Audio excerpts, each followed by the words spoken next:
The 5-second rule suggests that food that is dropped on the floor, dropped on the ground, is still safe to eat if you pick it up before 5 seconds. 1, 2, 3, 1,000, 4, 1,000, 5, 1,000. You know, that happens a lot around here. I'll just have to admit that here. The radio guys, they're always hungry. Joining us on 710 KURV, cleaning expert Debbie Sardone with some good news. The 5-second rule actually exists, right, Debbie? It really does. And researchers found that 87% of us will actually eat that food that's been dropped on the floor. Most of us employ the 5-second rule in determining the safety. Yes, I'll eat it, but I'll eat the top. I won't eat the portion that actually touched the floor. You know what I mean? Well, of course, bacteria is more easily transferred from, like, laminate floors or tile floors, and it's least likely transferred, believe it or not, if you drop the food on carpeting. But then you run the risk of some lint or dog hair being stuck to your food. Yummy. Yes, extra nutrition. Joining us on 710 KURV, cleaning expert Debbie Sardone. Debbie, Tim Sullivan here. I'm a little upset. I always thought it was the 10-second rule. Yeah, the longer that food sits on the floor, the more likely it will be to absorb some contaminants. And of course, if the food is moist and sticky versus dry, like a cracker or a piece of toast, it's more likely. Yeah. So what is a contaminant? Let's take, for instance, if you drop a piece of pepperoni from your pizza on a clean floor and you pick it up and eat it. Well, you may not be getting the dirty germs, but you may be getting, the chemicals from the floor you just cleaned. Well, let's think about it. We leave the house, we go to the gas station, we go to public restrooms, and we walk back in our house and walk all over that floor. Ugh. And so we bring in all kinds of germs and debris on our shoes, and we don't think anything of it, even those of us who think we have a clean house.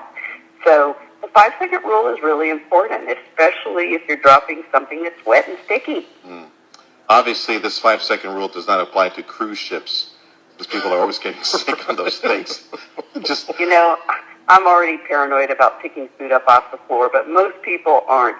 And public places would be the least likely place any of us are going to want to pick food up and pop it in our mouth. E. coli is the major concern here. That's the biggest concern, right?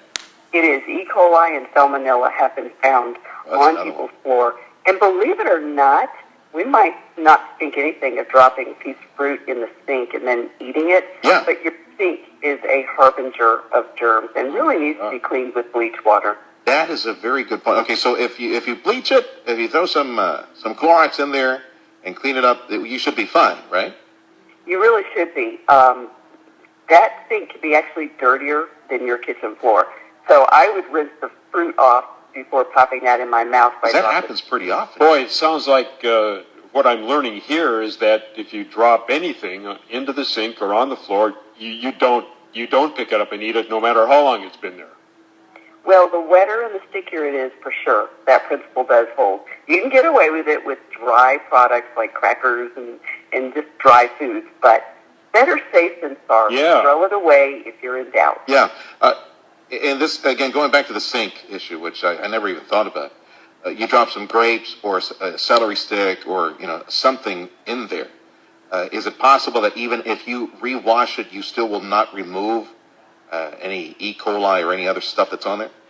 Well, obviously the safest bet is to rewash it, but E. coli and salmonella and other contaminants have been found in kitchen sinks.